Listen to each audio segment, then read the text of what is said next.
Good morning, children. How are you? You all are fine? Very good. Yesterday we read about the equality in Indian democracy and struggles for it. 25 lesson number civics का हमने read किया था. उसमें भारतीय democracy, भारतीय लोकतंत्र, जिसमें कि समानता के अधिकारों के बारे में किस तरह से संघर्ष हुए उसके बारे में रीड किया. कल हमने पढ़ा preamble the constitution of India के बारे में. प्रीएम्बल क्या चीज़ होती है उसके बारे में रीड किया, जो कि फर्स्ट स्टार्टिंग में जिस चीज़ के बारे में जानकारी दी जाती है वही प्रीएम्बल कहलाता है. भूमिका जो बांधी जाती है या एक्चुअल में जिसके बारे में स्टार्टिंग से कुछ समझाया जाता है, जिसमें कि हमारे बताया गया कि यहाँ पे किस प्रकार से जस्टिस, लिबर्टी, इक्वलिटी, फ्रेटर्निटी हमारे कॉन्स्टिट्यूशन के लिए इंपॉर्टेंस रखती है. और इसी के साथ साथ किस प्रकार से 26 नवंबर 1949 को ये हमारे कॉन्स्टिट्यूशन असेंबली में कॉन्स्टिट्यूशन लागू करने का प्रस्ताव रखा गया था, लेकिन 26 नवंबर 1949 को नहीं रख पाए और इसके बाद में हमारे जो डे फिक्स हुआ वो 26 जनवरी 1950. ठीक है. इसके बाद हमने पढ़ा इंपॉर्टेंस ऑफ इक्वलिटी, किस प्रकार से हमारे समानता की क्या विशेषताएं हैं उसके बारे में या क्या महत्व है. उसका कॉजेज ऑफ इनइक्वलिटी और डिस्क्रिमिनेशन, किस प्रकार से कौन कौन से कारण थे समानता के और भेदभाव के, उसके बारे में रीड कर रहे थे. उसमें इनइक्वलिटी के जो कि किस किस कौन कौन सी तरह की इनइक्वलिटी असमानताएं हो सकती हैं. फर्स्ट ऑफ ऑल बता रखी थी इसमें कास्ट डिस्टिंक्शन, कास्ट जातिगत भेदभाव, जो कि हमारे पूर्वजों के द्वारा जिस प्रकार से की व्यवस्था की हुई थी वैदिक संस्कृति या उस टाइम पे जो हमारी व्यवस्थाएं थी उसमें 4 भागों में डिवाइड किया हुआ था, ब्राह्मण, क्षत्रिय, वैश्य और शूद्र के बारे में. लेकिन धीरे धीरे ये सारी चीज़ें एक प्रकार से कुरीतियाँ, बुराइयाँ बनी. उसके बाद में inequality was also due to religious differences, धार्मिकता में जो भेदभाव थे. इसी के साथ साथ जैसे कि अलग अलग धर्म के लोग उनके ऊपर डिपेंड करने लगे, तो ये भी एक प्रकार से बताया गया. इसके बाद में हम रीड कर रहे थे inequality is sometimes caused by racial discrimination. Racial differences वो रेशियल डिफरेंसेस है जो कि एक प्रकार से लंबे टाइम से हम देखते हैं कि जातिगत भेदभाव, एक प्रकार से गोरे और कालों में भेदभाव अलग अलग, जैसे कि यूनाइटेड स्टेट्स में बताया हुआ है. रिसेंट पास्ट में there was racial discrimination in South Africa as well, जैसे कि साउथ अफ्रीका के लोग हमेशा बहुत ज़्यादा काले होते हैं और क्लाइमेट, वहाँ का एनवायरनमेंट उससे होता है, उस वजह से तो वहाँ के लोगों को अलग ही पहचान देखने को मिलती है. कई जगह हम देखते हैं कि हमारे इंडियन में और बाहर से आने वाले लोगों में काफ़ी डिफरेंसेस आपको देखने को मिलेंगे. सेम वही कंडीशंस यहाँ पे थी, कुछ लोगों के बीच में जातिगत भेदभाव या एक प्रकार से जो यहाँ रंग भेद नीति जिसको कहा जाता है उसके बारे में हम कह सकते हैं. उसमें वन थिंग जो थी यहाँ पे डिफरेंसेस देखे गए कास्ट के हिसाब से भी, रिलीजन, रेस, जातिगत भेदभाव, ये सारी जो विभिन्नताएँ थीं या डिफरेंसेस थे उसके बारे में असमानता का कारण बना. Sometimes the causes of inequality can be the result of gender disparity. ये एक प्रकार से कॉजेज यहाँ भी देखा गया. जेंडर डिस्पेरिटी, जेंडर जानते हो, मैन और वुमेन में डिफरेंसेस जो होता है, महिलाएं और पुरुष इनकी विभिन्नताओं के बारे में भी, या एक प्रकार से अपने आप को कुछ अलग महत्व देने लगे. It is said that women in India on average are paid less than 40% of what men are paid. ऐसा माना जाता है कि पहले, अभी तो इस टाइम तो काफ़ी चेंजेज हो गया कुछ टाइम में, लेकिन फिर भी कई ऐसी क्षेत्र हैं जहाँ पर कि महिलाओं को कम वेतन दिया जाता है, लगभग 40% इसमें बताया हुआ है पुरुष की अपेक्षा. दोनों ही इकोनॉमिकली और हेल्थ वाइज महिलाएं वगैरह सारे काम करती हैं, लेकिन समानता का अधिकार वहाँ पे भी नहीं रखा हुआ, तो ये इसने बताया रखा है. तो ये भी भेदभाव हम कह सकते हैं, डिस्क्रिमिनेशन कह सकते हैं. और इन्फेंट मोर्टालिटी जो कि हायर है गर्ल्स की बॉयज़ की अपेक्षा, सच डिफरेंसेस वगैरह जो सेक्स या जेंडर के हिसाब से असमान दिखा रखे हैं. लेकिन ये सिचुएशन पहले की थी, अब वो सिचुएशन काफ़ी चेंज हो चुकी है.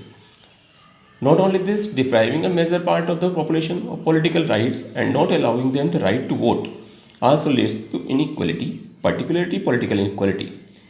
Even in England, which is called the mother of modern democracy, all the adults were not given the right to vote till 1928. यहाँ तक कि हम कह सकते हैं न केवल यहाँ की जो डिप्राइव्ड क्लासेस हैं, पॉलिटिकल राइट्स, राजनीतिक अधिकार सबको नहीं दिए हुए हैं, समानता का अधिकार सबको नहीं दिया हुआ है, लेकिन उसके साथ साथ यहाँ तक कि इंग्लैंड, जिसको कि यहाँ मदर ऑफ मॉडर्न डेमोक्रेसी के नाम से जाना जाता है, ये एक प्रकार से वहाँ पे भी वोट डालने का अधिकार जो दिया गया वो 1928 से पहले नहीं था. इंडिया में भी हम देखते हैं कि यहाँ before the independence of the country 1947, जब हमारा देश आज़ाद हुआ 1947 में, इससे पहले majority of the people were denied the right to vote. जो राजनीतिक अधिकार थे उसके हिसाब से वोट डालने का अधिकार सब मेजोरिटी ऑफ द पीपल को था. केवल only big zamindars, landlords and the rich people enjoyed this right. केवल जो बड़े लोग थे, जमींदार से जो स्वामी, भूस्वामी थे, ज़मीनें जिनके पास थी, ज़मीनों के मालिक थे, धनी लोग थे, केवल वही इस अधिकार का उपयोग कर सकते थे या उनको अधिकार दिया गया था.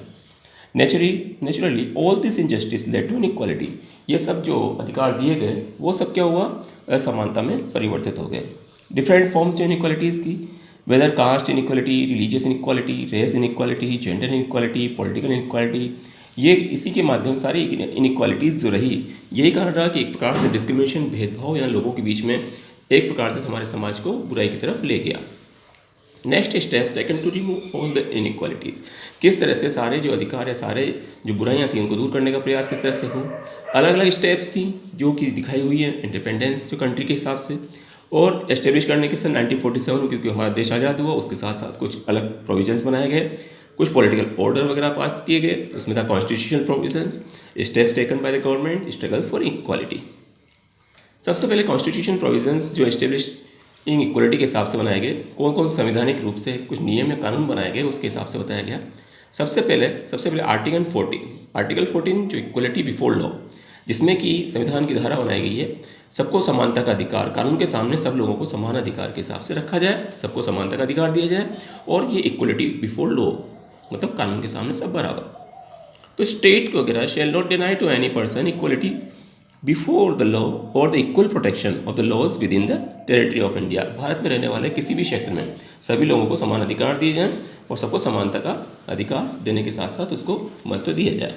नेक्स्ट आर्टिकल 15 जो है उसमें prohibition of discrimination on grounds of religion, race, caste, sex और प्लेस ऑफ बर्थ। इसमें सभी को इसके लिए मना किया गया कि धार्मिकता के हिसाब से कोई भेदभाव न हो, चाहे किसी भी जाति, किसी भी संप्रदाय, मेल फीमेल या कोई सी भी जगह उसका अगर मान लो कहीं भी पैदा हुआ हो तो उससे भेदभाव नहीं हो सकता। तो ये सब इसके ऊपर डिपेंड करता है। यहाँ पे कुछ पॉइंट्स इसमें इसी के बेसिस पे दिए हुए हैं।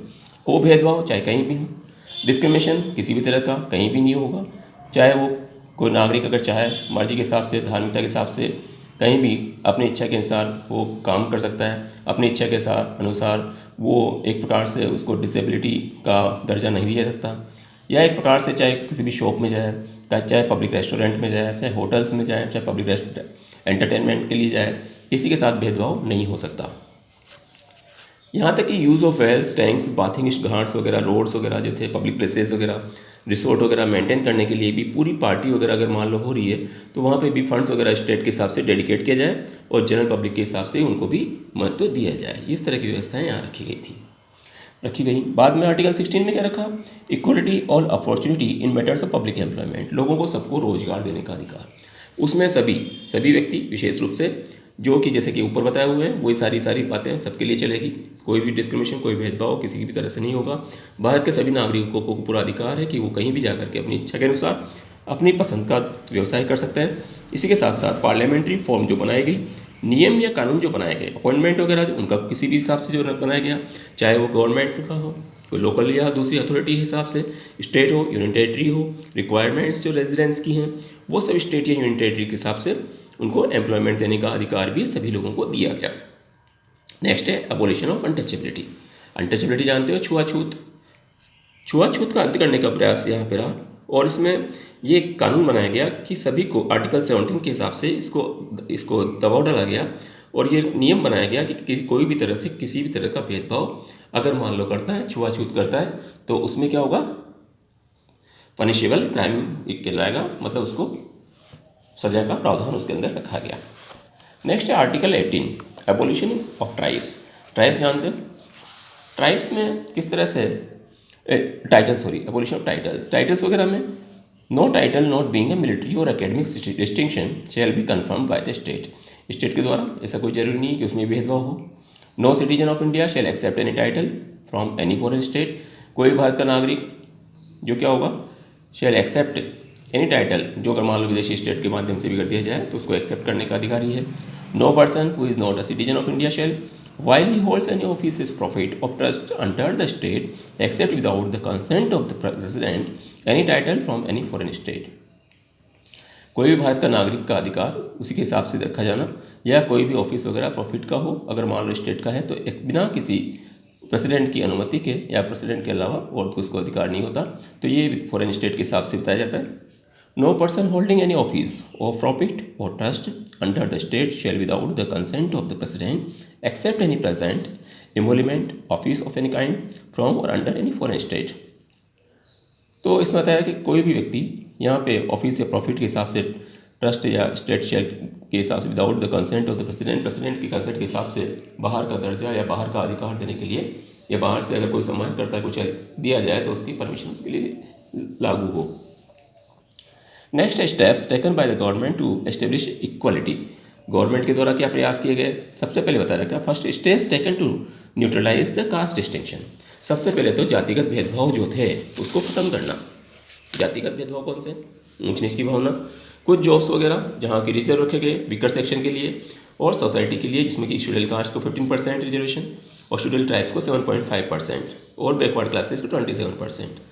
इसी के साथ साथ उनको एक प्रकार से सेवरल रिलैक्सेशन दिया गया एज में, फीस में और यहाँ की क्वालिफिकेशंस में। उसी के साथ साथ प्रोवाइड किया गया फ्री एग्जामिनेशन कोचिंग वगैरह गवर्नमेंट के जो चलाती है सेंटर्स में। मिड डे मील स्कीम्स वगैरह इंट्रोड्यूस की गई सभी गवर्नमेंट एलिमेंट्री स्कूल्स में, जो कि ग्रेटली हेल्पफुल रही रिड्यूस करने के लिए कास्ट प्रेजुडिसेस वगैरह। और क्योंकि चिल्ड्रन जो सारे कास्ट वगैरह के मील को एक साथ बैठ करके एक साथ ही खाया करते हैं। Steps taken to neutralise the ill effects of communication. किस तरह से स्टेप्स वगैरह जो हैं उसको न्यूट्रलाइज करने का प्रयास यह रहा। जो हमारी बुराइयाँ थी उसको माध्यम से गवर्नमेंट के द्वारा कुछ स्टेप्स या डायरेक्शन अपनाए गए। India has been declared a secular state. Secular state जानते हो, भारत को एक धर्मनिरपेक्ष राष्ट्र के नाम से दिया हुआ है। नो रिलीजन इज फेवर्ड और डिस्क्रिमिनेटेड अगेंस्ट। कोई भी धर्म, कोई भी इसमें भेदभाव इसमें नहीं किया जा सकता, जातिगत भेदभाव नहीं किया जा सकता, धर्म के आधार पर भेदभाव नहीं किया जा सकता। Every effort has been made to protect the rights of the minorities. सभी अधिकार जो दिए हुए हैं वो किसके लिए दिए हुए हैं, माइनॉरिटीज़ को के हिसाब से बनाए हुए हैं। गवर्नमेंट है setup the minority commission. Minority commission बनाया हुआ है। माइनॉरिटी जानते हो, एक तो मेजोरिटी जिसमें कि बहुसंख्यक होते हैं, एक माइनॉरिटी जिसमें कि अल्पसंख्यक कहलाते हैं। तो ये माइनॉरिटी का पार्ट इसमें बताया हुआ है। तो माइनॉरिटी के बारे में गवर्नमेंट के द्वारा भी अलग से व्यवस्था की हुई है, अलग से यहाँ पे कमीशन बनाया गया है। और इसी के साथ साथ स्पेसिफिक क्वालिफिकेशंस जो पर्सन्स के हिसाब से दी हुई हैं, बिलोंग करती है any religion can aspire for any post may it be the post of the president or the prime minister of India. किसी भी क्षेत्र में कोई भी जातिगत भेदभाव इसमें नहीं होगा किसी भी पोस्ट के लिए, चाहे वो प्रेसिडेंट का हो, चाहे प्राइम मिनिस्टर का हो, चाहे किसी में भी सभी आ गए। ठीक है। Steps taken to neutralise the ill effect of racialism. Racialism में भी जो जातिगत भेदभाव के हिसाब से यहाँ भेदभाव जो देखा जाता है, प्रॉब्लम्स वगैरह देखने को मिलती हैं।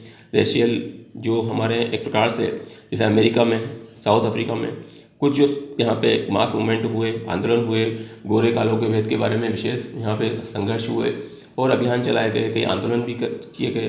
तो ऐसा भी हमारे यहाँ पे रखा नहीं गया ताकि कोई भेदभाव वाली बात ही नहीं हो। Steps taken for gender equality and empowerment of women. महिलाओं को भी समानता का अधिकार दिए जाने का प्रावधान रखा गया और अलग अलग स्टेप्स में जेंडर इक्वालिटी को महत्व दिया गया। इसी के साथ women were given the equal rights to vote. Vote डालने का अधिकार महिलाओं को भी बराबर का अधिकार दिया गया। जब इंडिया में पहले हमारा देश आज़ाद हुआ, एज वोट डालने की उम्र 21 ईयर थी, लेकिन बाद में इसको वोट डालने का अधिकार, जब आप भी 18 ईयर्स के हो जाएंगे तो आप भी वोट डालने का अधिकारी बनेंगे। और सक्सेसफुल डेमोक्रेसी चलाने के लिए उन्होंने 18 ईयर्स की एज का डिसाइड किया। नेक्स्ट है women were given equal share in the property of their parents. Parents की प्रॉपर्टी पर महिलाओं का भी बराबर की हिस्सेदारी, उसमें कोई भी अलग से गवर्नमेंट ऑफ इंडिया के द्वारा यहाँ पे जो हिंदू कोड बिल वगैरह बनाया गया, कमला एक्ट बनाया गया और ये एक प्रकार से भेदभाव को दूर करने का प्रयास इनके द्वारा किया गया ताकि महिलाओं को भी बराबर का अधिकार पिता की संपत्ति पे मिले। डोरी वाज इलीगल, डिक्लेयर्ड इलीगल। दहेज प्रथा, उसका भी विरोध किया गया। और इसी के साथ साथ महिलाओं को एक तरह से जो कि यहाँ मानवीय भावनाओं के हिसाब से, क्योंकि कई जगह क्या होता था, दहेज प्रथा में कई बुराइयां हमारे साथ में थी। कई लोग डिमांड करते थे, उल्टे सीधे पैसे वगैरह मांगते थे, ज़्यादा दहेज दो, धन दो, तब जाकर के लड़की की शादी करें, उससे बार बार किया जाता था। तो ये बहुत बड़ी बुराई थी, इसको भी एक प्रकार से इलीगल बनाया गया। अलग various steps were taken for the education for women. महिलाओं की शिक्षा के लिए अलग अलग तरह की व्यवस्थाएँ की गई, अलग अलग स्कूल्स खोले गए, कॉलेजेस वगैरह। और इसी के साथ साथ और दूसरी व्यवस्थाएं इसमें की गई ताकि सभी को रोज शिक्षा वगैरह का अधिकार दिए जा सके, सबको मिले। इसी के बाद परिणाम में देखा गया जो अबव एफर्ट्स जो देखे गए हमने, made by the reformers and the government, किसके द्वारा बनाए गए, हमारे समाज सुधारकों के द्वारा। जो बुराइयां थी उसको दूर करने का प्रयास किया गया और भी अधिक इम्प्रूवमेंट लाने का प्रयास इसके द्वारा, महिलाओं की स्थिति को और सुधारने का प्रयास इसके द्वारा किया गया। गर्ल्स को चाहिए should be made economically independent, right to work should be guaranteed to women so that they are not a burden on their parents. लड़कियों को भी पूरी अधिकार दिया गया कि वो भी अपनी इच्छा के अनुसार व्यवसाय चुन सकती हैं। Government should make laws for strict against those who are still found demanding dowry at the time of marriage of the son। Government को क्या किस किस प्रकार से नियम वगैरह स्ट्रिक्ट बनाए गए जो कि कर मान लो शादी के टाइम पे वो दहेज की मांग करते हैं। सोशल इंस्टीट्यूशंस वगैरह जैसे आर्य समाज वगैरह, इसके बाद नामधारी मूवमेंट वगैरह चलाए गए और लोगों की जो डोरी लेस मैरिज की व्यवस्था करने के हिसाब से, ताकि दहेज प्रथा पर प्रतिबंध लगाया जा सके, ये बुराई है उसको हटाने का प्रयास किया गया। उसके बाद में steps taken for establishing political equality, जो राजनीतिक समानता है उसको भी लाने का प्रयास इनके द्वारा किया गया। सभी प्रकार के एफर्ट्स जो यहाँ दिखाए गए, सारी बुराइयाँ जो हमारी थी, क्योंकि एक प्रकार से जो हमारे सब बेकार की बातें रही, एडल्ट्स वगैरह को would not have been given the right to vote, ये था कि बुराइयाँ जो हमारे पास थी पहले यहाँ के नहीं दिए गए, वोट डालने का अधिकार नहीं दिया गया, लेकिन बाद में सब तरह से किसी भी तरह से कोई जाति, किसी भी धर्म, किसी भी संप्रदाय, किसी का कहीं का किसी भी स्टेट का रहने वाला हो, अगर मान लो उसका वोटर लिस्ट में नाम हो तो उसको वोट डालने का अधिकार उसको दिया जाए, तय दिया गया। और इसी के साथ साथ यहाँ पे एजुकेशन क्वालिफिकेशन के हिसाब से भी या कैपेबिलिटी उसकी है उसके हिसाब से भी कोई भेदभाव वगैरह नहीं हो। नेक्स्ट है स्ट्रगल फॉर इक्वलिटी, इसको हम बात करेंगे कल। आज के लिए जो हमने रीड किया उसको आपको दोबारा से रीड करना है, ध्यान रखना है, दोबारा से पढ़ना है, ठीक है। Okay, bye.